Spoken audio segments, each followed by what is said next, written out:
आद्य ऐतिहासिक काल, इसको बोलते हैं प्रोटो हिस्टोरिकल पीरियड। आद्य ऐतिहासिक काल में हमें पढ़ना है सिंधु घाटी की सभ्यता, सिंधु घाटी की सभ्यता, सिंधु घाटी की सभ्यता। सिंधु घाटी की सभ्यता आज से लगभग 2.5 हजार, मतलब आज से तो कितना हो जाएगा 4.5 लाख, 4.5 हजार साल पूर्व, है ना।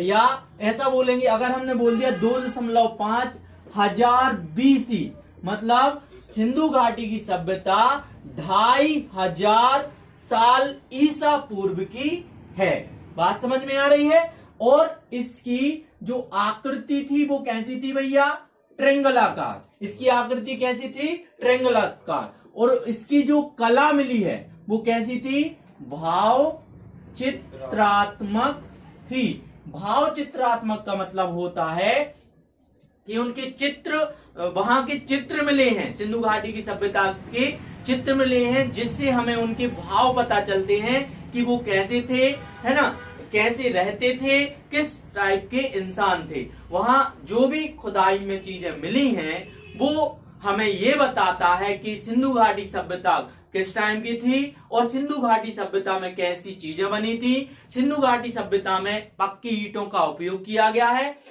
सबसे पहले अपन को याद रखना है कि सिंधु घाटी सभ्यता में की पहली खुदाई आज से 1900, सिंधु घाटी की सभ्यता की पहली खुदाई 1921 में स्टार्ट हुई थी। कहां पे, ये जो भारत आपको दिख रहा है यहाँ पर हड़प्पा शहर है। कौन सा शहर है, हड़प्पा। तो 1921 में हड़प्पा शहर में, हड़प्पा शहर एक सिंधु घाटी सभ्यता का एक शहर है।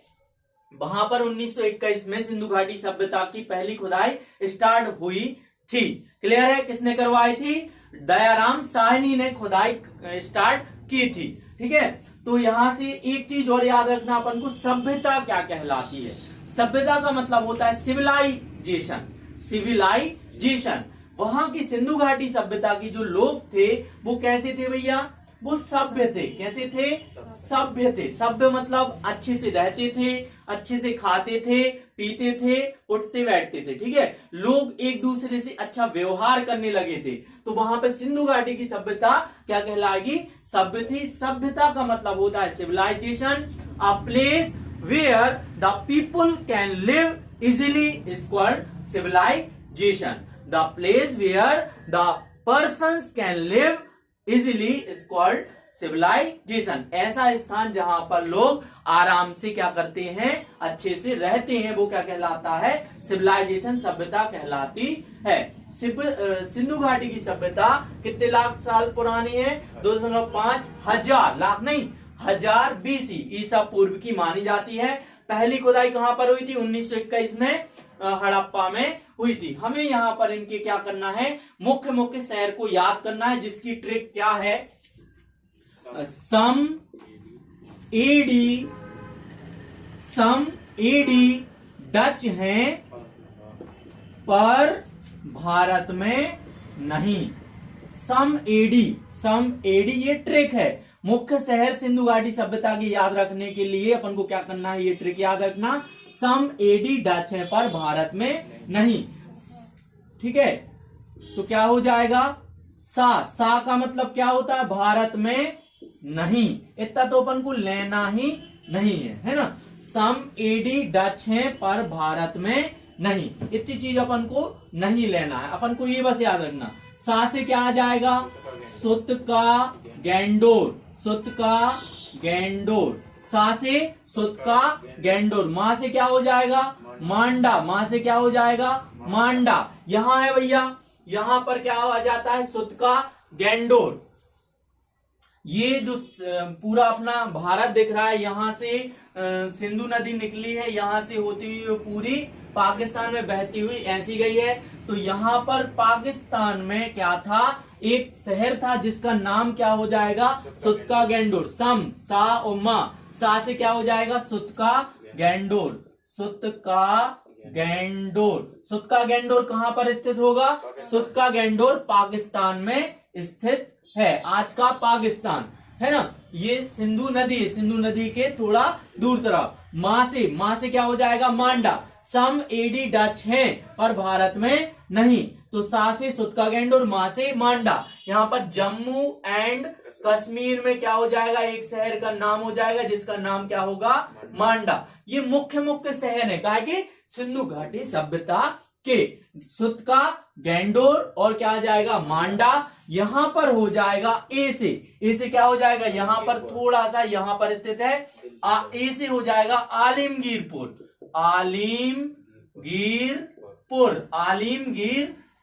ठीक है, ये आज के दिल्ली तरफ स्थित है। ठीक है, नेक्स्ट यहां पर लास्ट क्या बचा है? ए से आलिमगीरपुर, डी से क्या हो जाएगा? डी से है दैमाबाद। यहां पर जो महाराष्ट्र का हिस्सा है, महाराष्ट्र, गुजरात और महाराष्ट्र का हिस्सा है, वो क्या हो जाएगा? दैमाबाद महाराष्ट्र की तरफ है, महाराष्ट्र। और ये कहां पर हो जाएगा? दिल्ली तरफ। ये कहां हो जाएगा? दिल्ली तरफ आलिमगीरपुर, और ये क्या है? महाराष्ट्र है। तो इसकी जो सिंधु घाटी के जो मुख्य मुख्य शहर थे, उसी के कारण इसको ट्रेंगल आकार, त्रिभुजाकार आकृति में बांटा गया है। कैसे? इसको अगर हम ऐसा खींच दें और ऐसा खींच दें, थोड़ा सा ये टच भी ना हो तो भी चल जाएगा। यहाँ पर क्योंकि थोड़े क्या हो गए थे, कम लोग निवास करते थे, इसलिए ऐसा सीधा लिया। ये आप लोग देख रहे होंगे, ऐसा सिंधु नदी को पार करते, सिंधु नदी को टच करते हुए ये आकृति कैसी मिल रही है? त्रिभुजाकार आकृति बन रही है, जिसके कारण माना जाता है सिंधु घाटी की सभ्यता कैसी थी? त्रिभुजाकार थी। ठीक है, ये जो ट्रिक है, डच हैं पर भारत में नहीं, डच हैं पर भारत में नहीं। ये सम एडी से क्या मिले हमें? त्रिभुजाकार आकृति मिली है। मुख्य मुख्य 4 शहर मिले हैं सिंधु घाटी की सभ्यता के। एक चीज और बता दें, लगभग 250 से 300 शहर गुजरात में अकेले मिले हैं, गुजरात के आसपास मिले हैं सिंधु घाटी के सभ्यता के 250 से 300 शहर, छोटे छोटे। सोचो कितना बड़े इलाके में वो फैला होगा। तो पूरा इलाका जो है वो माना जाता है 3 लाख वर्ग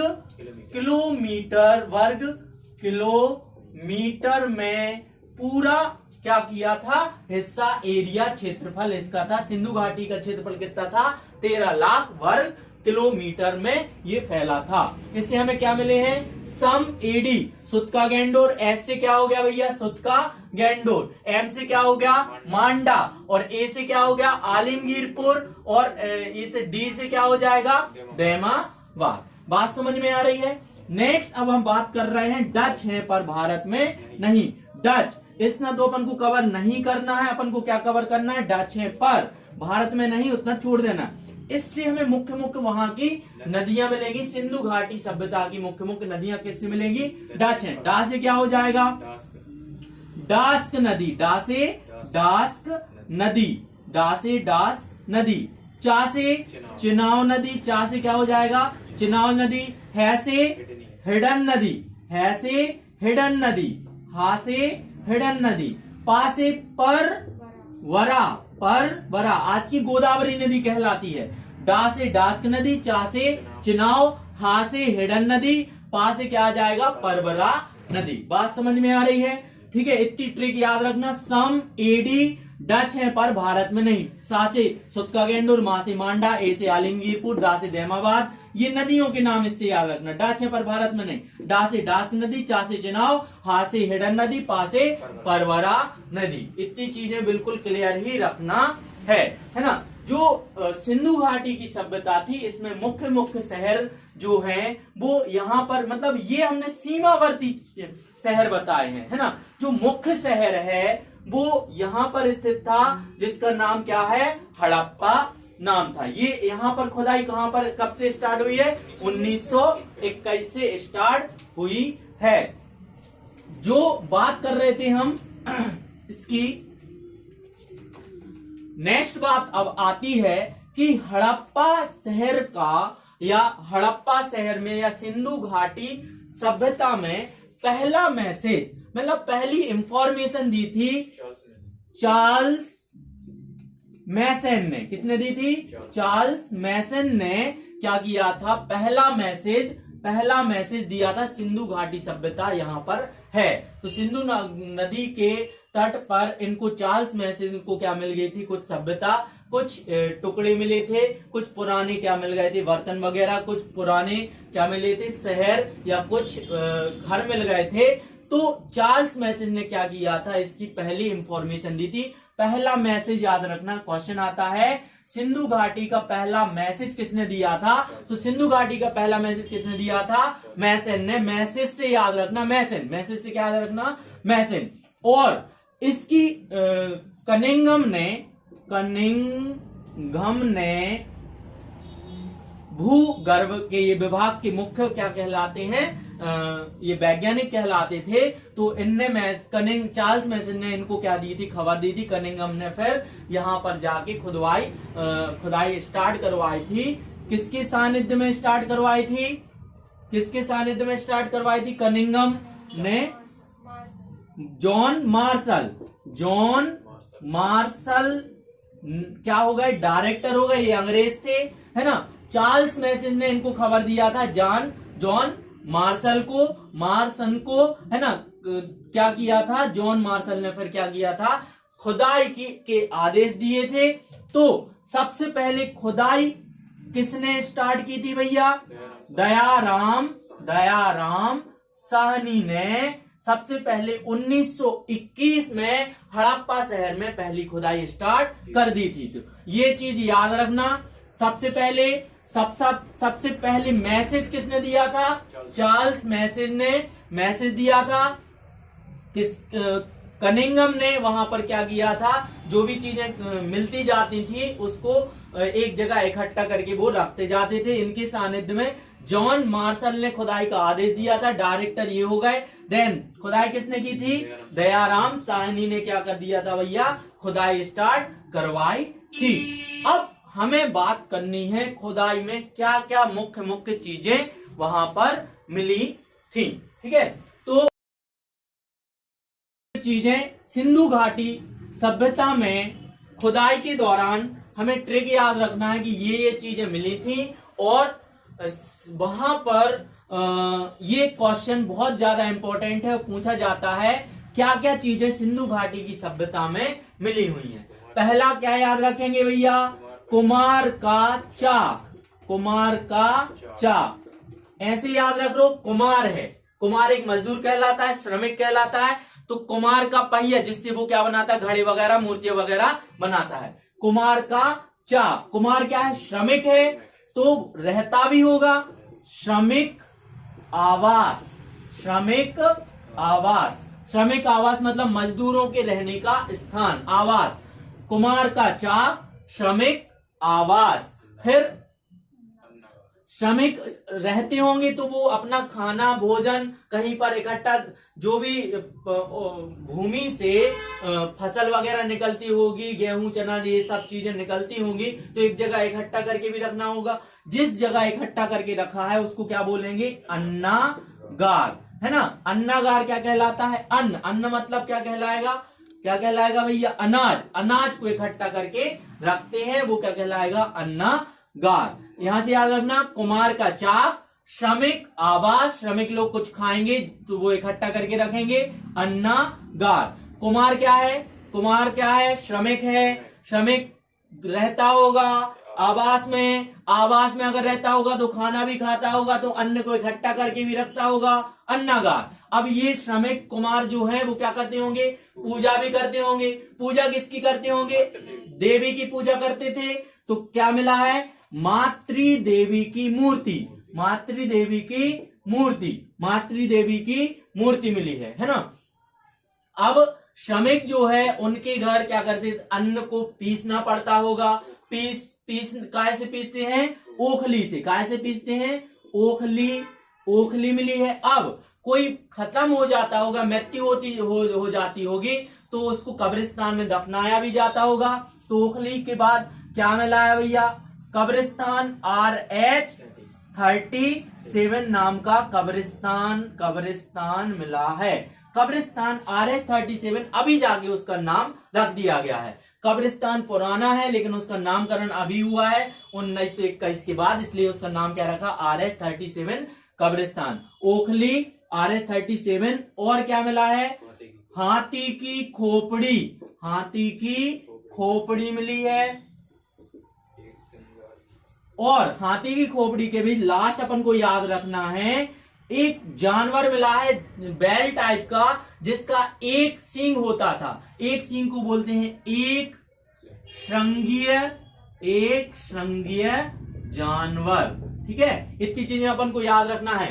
कुमार का चाक, कुमार का चाक, कुमार एक मजदूर है तो क्या हो जाएगा, रहता भी हो गया। श्रमिक आवास, श्रमिक आवास के बाद अन्नागार, वो खाना खाता होगा, इकट्ठा करके रखा होगा, अन्नागार। फिर क्या है, मातृदेवी की मूर्ति, सब लोग क्या करते होंगे, कुमार भी क्या करता होगा, पूजा करता होगा, तो मातृदेवी की मूर्ति। और फिर क्या आ जाएगा, कूटता होगा, अन्न को क्या करना पड़ेगा, अन्न को क्या करना पड़ेगा, कूटना होगा, कूट के फिर पीसना पड़ेगा, तो क्या है, ओखली। ओखली के बाद मृत्यु होगी जिसकी, वो कहां दफनाते होंगे, तो RH-37 कब्रिस्तान। हाथी की खोपड़ी मिली है और लास्ट में क्या मिला है भैया, एक श्रृंगीय जानवर वहां पर मिला हुआ है। बात समझ में आ रही है? ठीक है, सिंधु घाटी की सभ्यता में पक्की ईंटों का उपयोग किया गया है, ये जरूर याद रखना। सिंधु घाटी की सभ्यता बहुत ही प्रसिद्ध है और वो सिंधु घाटी की नदी, सिंधु नदी के किनारे बहुत सारे मेन शहर मिले हैं, जिसके कारण इसका नाम क्या रख दिया गया है, सिंधु घाटी सभ्यता नाम रख दिया गया है। अब क्या होता था कि उस समय जब सिंधु घाटी की सभ्यता की खुदाई स्टार्ट हो गई थी, तो जो भी सामान मिलता था, सामान मिलने के बाद उसको एक जगह क्या कर दिया गया था, एक जगह इकट्ठा एक जगह पर मकान में रख दिया गया था, है ना। एक जगह मकान में रख दिया गया तो वो क्या कहलाएगा भैया, वो पुरातत्व विभाग कहलाएगा, है ना। एक जगह इकट्ठा जो भी सामान मिला तो पुरातत्व क्या कहलाएगा, विभाग कहलाएगा। तो याद रखना, क्वेश्चन आता है भारत में पुरातत्व विभाग की स्थापना किसने की थी, तो इसका आंसर क्या है, लॉर्ड कर्जन ने भारत में पुरातत्व विभाग की खोज की थी। ठीक है, बात समझ में आ गई।